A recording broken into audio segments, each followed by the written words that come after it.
Guys, nandito kami sa Okada. Ito po yung itsura ng Okada.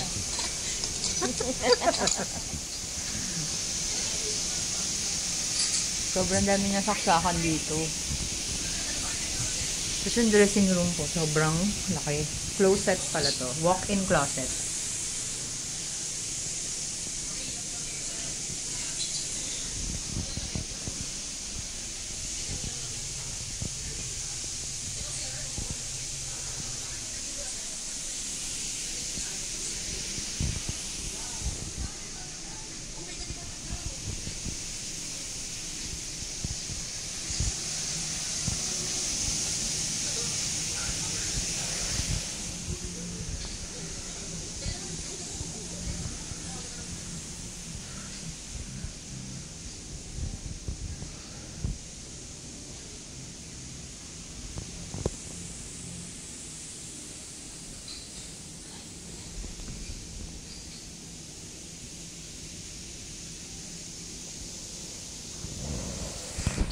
Ito po yung pinakamagandang part.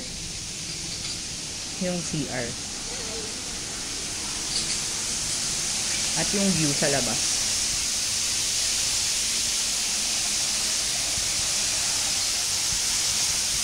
Sana mapuno na yung bathtub.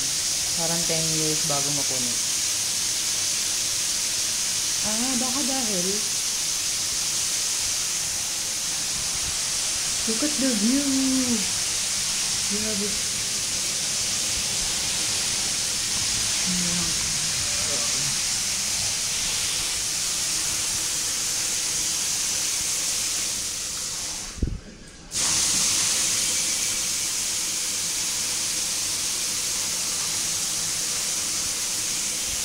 Paano ba to? Baka binubuksan din to. Hindi ko alam paano buksan. So, binubuksan ba yan? Yung ikot-ikot lang. Wala nga iniikot eh. Tumatalsik. Ano yun? Alin? Yan yung pool? Baka yan yung pool nila. Sorry, baka ano yan? Manila Bay. Hindi ko alam. Parang wala naman nag-swimming eh. Ano to? Parang sinasanaban. Parang may namamangka eh. Ayun Kaya o. ano ba yan? Baka pond.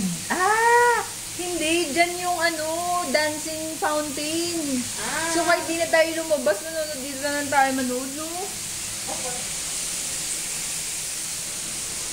What's this?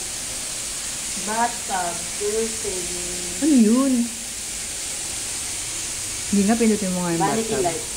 Down light. Hindi pala yun. Oh! Dilo oh. Ang tangaling tapat kasi di naman ako nakakita. Wow! Saan? Toro yung galing. Sumasara mag-isa. Yan. Bakit mo na yun daw? What's this? Uy! Ano? Ano yun? Bukas. Close open. Curtain pala yan, yung picture.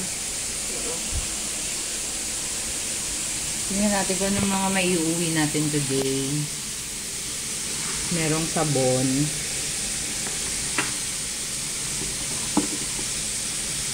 Shower cup.